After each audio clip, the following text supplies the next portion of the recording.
See the question number 8 on the screen. On 1st January 2015, Xi Limited consigned 200 cases of goods to Y Limited. Right? So here Xi Limited is the consigner and Y Limited is the consignee. And see the number of goods consigned. He says 200 cases of goods. So this is the quantity, it is not the value. Please be clear there. The cost of each case was rupees 400. So now we can calculate the value of goods. How much would be the value? Yes, how much would be the value of goods? 80,000, correct. Because the quantity is 200 and the cost of the quantity is 400 per piece. So the total value of goods consigned is 80,000 rupees. Xi Limited paid rupees 5,000 towards freight charges. So Xi Limited is the consigner. His expenses are 5,000 and these expenses are paid for freight charges. Now, what do you mean by freight? Is it, see, we need to be clear whether it is a non-recurring expense or a recurring expense. So freight charges will come under which type of expense? Freight is something similar to transportation. So maybe charges paid. Yeah, transportation. That means they are non-recurring expenses of the consigner. Right? On 5th January 2015, Y Limited received the consignment and accepted a bill drawn on them for 50,000. Now, what is this 50,000 here? Advance. Advance. Who is paying the advance? Consignor.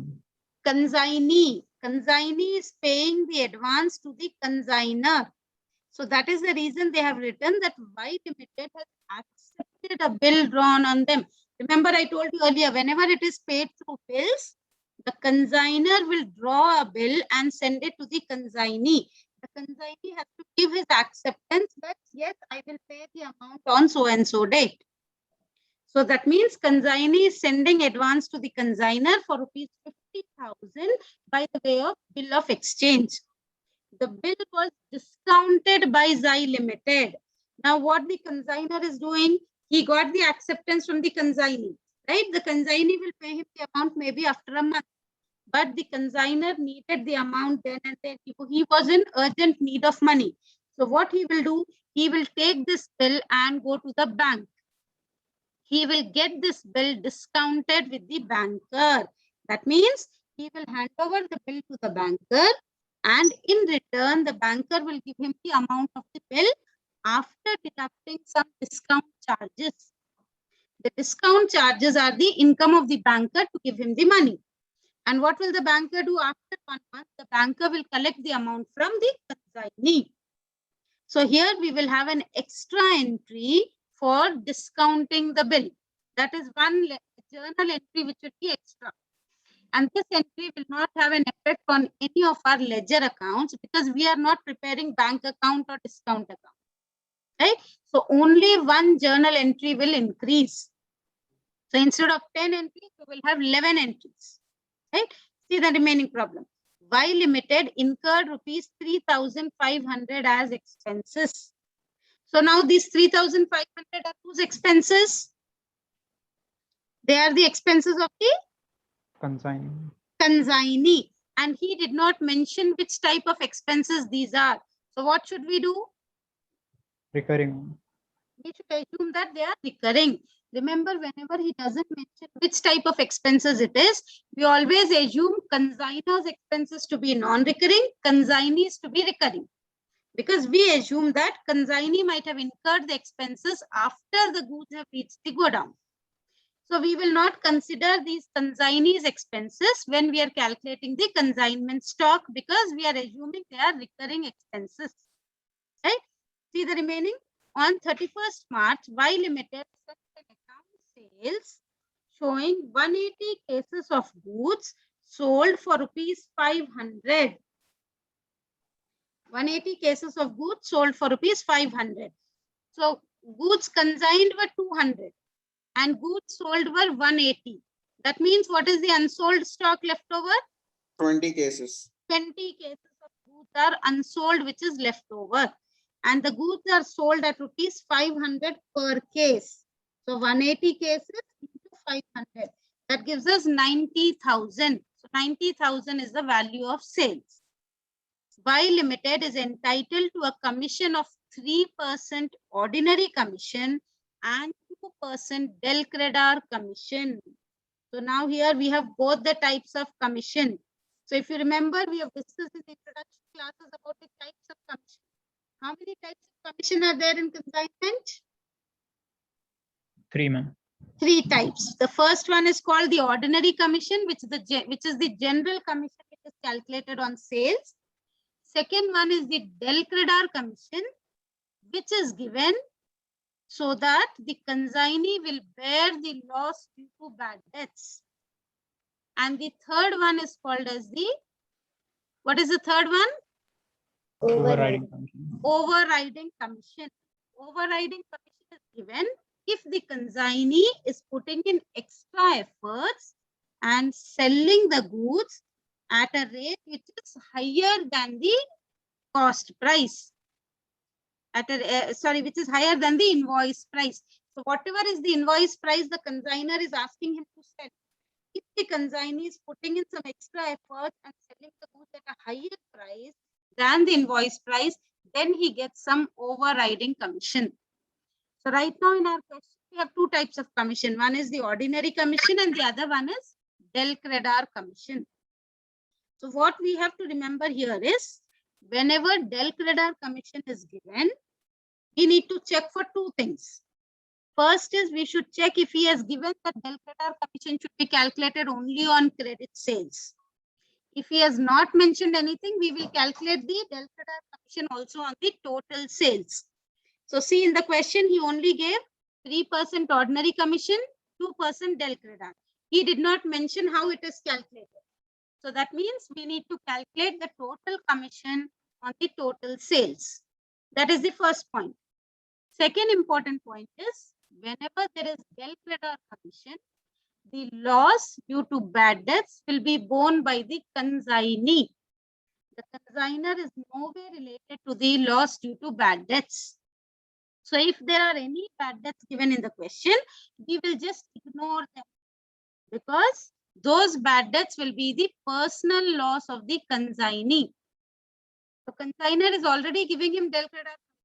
So now if there is any loss, the consignee has to pay it from his pocket. So if bad debts are given, we will not take it in the problem. If Del Credar commission was not paid and there are bad debts, then that bad debts will be shown in the consignment account on the debit side as a loss. So currently, we are paying the Del Credar commission. So if there are any bad debts, we will just ignore them. See the last line. One customer to whom Y Limited sold goods on credit for rupees 800 failed to pay the amount. So he says Y Limited, that is the consignee, has sold goods on credit to a customer for rupees 800 and that customer did not pay him the amount. So what is this? What is this 800 rupees? Bad debt. Bad debts, Correct. ma'am. It is the bad debts. Now who will bear this loss of bad debts? Consignor. Consignee. Consignor or consignee? Consignee, ma'am. Consignee will bear, because we are already, the consignor is already paying him Del Credar commission. So that is the reason why consignee should bear. So we will not bother about this 800. We will just ignore it, because this is consignee's personal loss. Right? So you have to be very clear whenever there is a bad debt. First check whether Del Credar commission is being paid or not. If Del Credar commission is paid, it is consignee's loss. We will ignore that amount. If Del Credar commission is not paid, then it is the loss of the consignor and we will take it in the consignment account. So are we clear with the question now? Record the above transactions in the books of both the parties. Anyone has a doubt in the question? Let me know, otherwise we will start solving it. Yes, any doubt? Yes or no? No, ma'am. No doubt. Right. So then let's start it quickly. So first we will start with the valuation of unsold stock or the consignment stock. So first we will write it as cost of goods unsold. So cost of goods unsold. So how will I take the cost of goods unsold? Tell me the calculation quickly. How should I take it? What should I write here? Goods sent on consignment versus minus the sales made, right? No? No, how can I do like that? If I do, 20 into 400. yes, if I do minus the sales made, see the difference. I'm sending 200 cases of goods at a cost of rupees 400 each. And how am I making the sales? I'm making the sales at rupees 500 each. So what should I do? The unsold stock is 20 units into, should I take the cost price or the selling price? Which is lesser, ma'am? Not which is lesser. I should always take cost price here because see my statement, cost of goods unsold. So I will always take the cost price here. So 20 goods and at the rate of 400 each. So my cost price of these unsold stock is 8,000. Now to this, what should I do? My next step, add proportionate non-recurring expenses of consignor. Add proportionate non-recurring expenses of the consignor. And how will I calculate the proportionate non-recurring expenses? See what are the total expenses of consignor? They are 5,000. From this 5,000, I should calculate only the proportionate part. So how do I do 5,000 into number of goods unsold divided by total number of goods sent. So this is how I do. Total expenses into number of goods unsold divided by total number of goods sent. So how much am I getting? 5,000 into 20 divided by 200. That is 500 rupees. So this is the proportionate non-recurring expenses of consignor. Now what about the proportionate non-recurring expenses of consignor? Do I have anything? Consignees, he did not mention what expense it is. So that means we are assuming that they are recurring expenses. So we do not have anything of consignee. So this is only our value of consignment stock. So that means our consignment stock is 8,000 plus 500, that is 8,500 rupees. Right? So consignment stock is done. Now do we start with the ledger accounts? Is everyone ready with the pro formas or do I wait for you to draw the pro formas? Ma'am, Yes, tell me. why are we adding proportionate non-recurring expenses, ma'am, to the unsold stock? See, what happens to the unsold stock? Unsold stock is the leftover stock, right? And when the consignor sent the goods, he sent all 200 cases. He incurred this 3,000, he incurred this 5,000 rupees on all 200 cases. Yes or no? ma'am. Yes. So now my unsold stock cost is increasing. I cannot say the cost of unsold stock is only 400. With that 400, I also incurred some part of this 5,000. That has already been incurred, right? Amount has already been spent, but those goods were not sold. So I have to calculate the total amount what is pending for that unsold goods. That is the reason I'm calculating this proportionate non-recurring expenses. And why am I not adding the recurring expenses? Because recurring expenses are only incurred on goods sold and these goods are not sold. So I'm adding only the non-recurring expenses both of consignor and consignee. Am I clear? Yes, did you understand? Yes, ma'am. Yes. Yeah. So we will start with the ledger account. First, the heading as ledger account in the books of Zai Limited, who is the consignor. So ledger accounts in the books of Zai Limited, he is the consignor. And under that, first we will be doing the consignment account. So see our consignment account.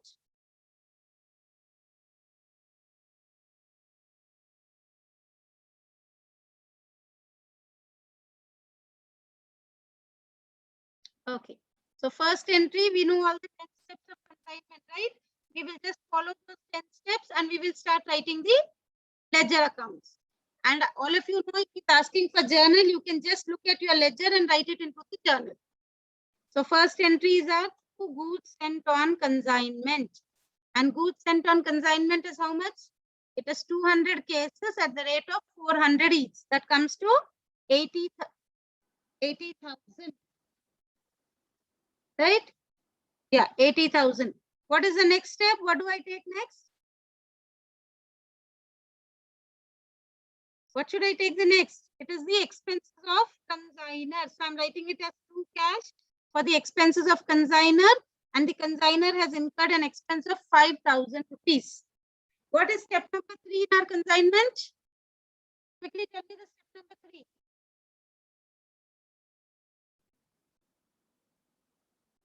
Yes, I want to know the step number 3 in consignment.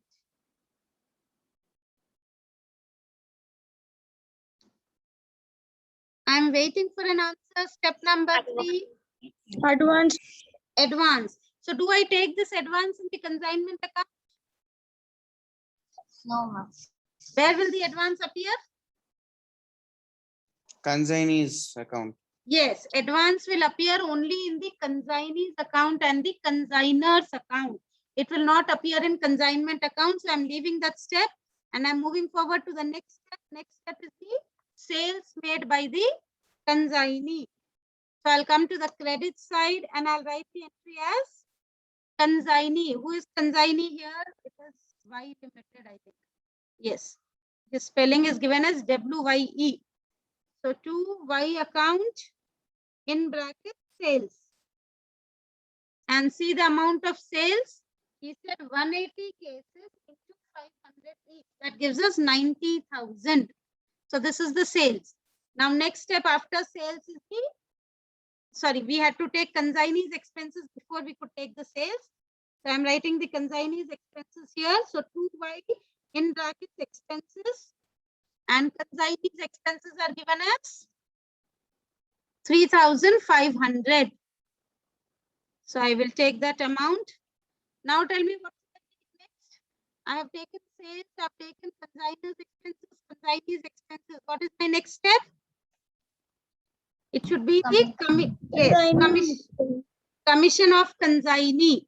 And now how can I calculate the commission? So 3% is ordinary, 2% is del credit. So that gives me totally 5% commission. And 5% on 90,000. So that will give me 4,500 is my commission. Okay, so I've taken commission also. Now I need to take the unsold stock. So come back to the credit side, write the entry as by consignment stock. We have already calculated the value of consignment stock. It is 5,000, sorry, it is 8,500. So I'm taking the value of consignment stock. What is my next step? Step number 7. 6 steps are already done. Sorry, 1, 2, 3, 4, 5, 6. Yes, 7 steps are done, including advance. My next step is to calculate the profit or loss on consignment. So if you see, we have profit, I guess, 85, 89. Yes, we have a profit. So we will take the profit on the debit side. So 2.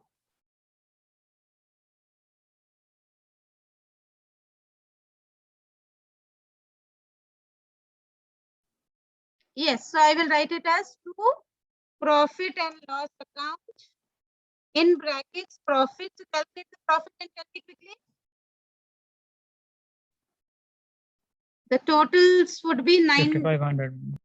98,500 will be the total on both the sides. Yes, so the profit is 5,500.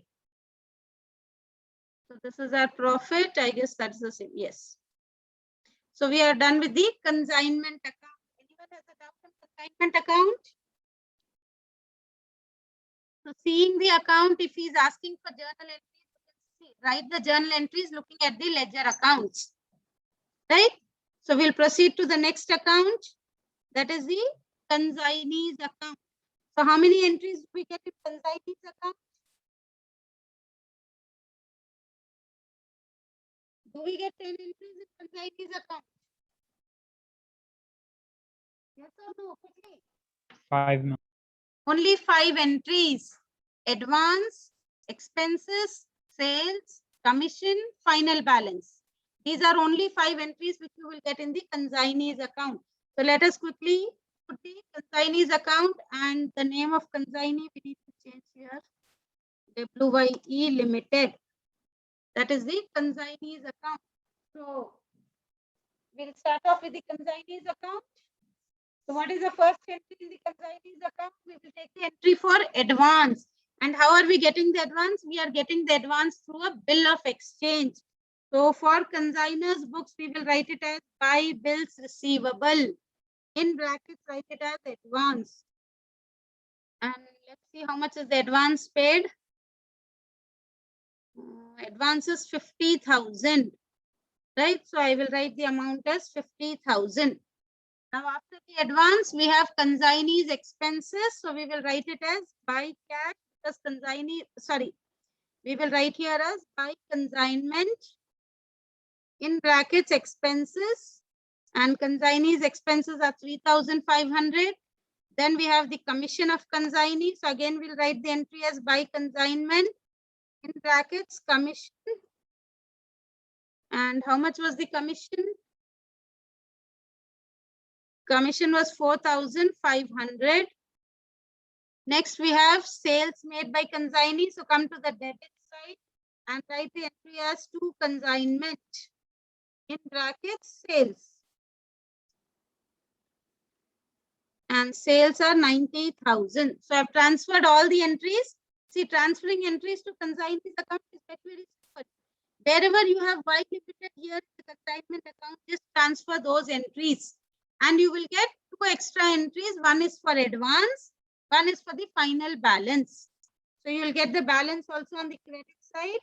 And we are assuming that the balance is paid through cash. So just write it as by cash. Check how much is the balance. So 90,000 minus 50,000 minus 3,500 and minus 4,500. So you're getting 32,000 as the balance. Now put the totals on both the sides. So our totals would be 90,000. Right? So we are done with the consignee's account also. Next, we'll continue with the goods sent on consignment account. How many entries do we get in goods sent on consignment account? Yes, tell me Yes, how sir, many ma'am. entries? Only 2 entries. One entry is for sending the goods on consignment. The next entry is for transferring the balance to trading account. So first I'll write the entry for sending the goods. That is, we get it as by consignment and the amount was 80,000. That's it. The balance should be transferred to trading account. So entire 80,000 is the balance. So to trading account, transfer the entire balance and put the totals on both the sides and close the account. So I've put both the totals and my account is closed. So we have prepared all the 3 accounts in the books of consignor. See, consignment account, consignee's account, goods sent on consignment account. Now put the next heading, ledger entries in the books of consignee, who is Y Limited. And in the books of consignee, we will prepare consignor's account. So we call it as Xi Limited's account. In brackets, he is the consignor. And we know very well consignors and consignees accounts are exactly opposite to each other with the same entries. Right? So I'll start with the consignor's account. Same entries, whatever we have taken on the credit side will appear here on the debit side. Whatever we have taken on the debit side will appear here on the credit side. Only the way of writing the entry will differ because this we are writing in the books of consignee. There we have written in the books of consignor. So now we have to assume ourselves as the consignee So first we'll take the advance, come to the debit side. So for consignee, the advance will be bills payable because he is going to pay the bill. And the amount is 50,000. So instead of bills receivable, we'll write it as bills payable. The next entry for expenses, now we will write it as cash because consignee is himself incurring the expenses. So he will write the entry as to cash. It is 3,500. Next entry for his commission. Remember, for commission, he will directly write commission. He will not write cash because he is not incurring anything there. He will get this commission later from the consignor. Then come to the entry for sales. Again, for sales, we will write it as cash because consignee is himself making the sales. And the amount is 90,000. So we have taken all the entries. The last entry for balance, again, it will come on the debit side. We will write the entry here as to cash in brackets balance. And the balance amount will remain the same. So 32,000 will be the balance amount. And then put the totals on both the sides for the account. The totals are 90,000. Yes, that's it. So we are done with the problem. We have done all the 3 ledger accounts in the books of consignor and also the ledger account in the books of consignee.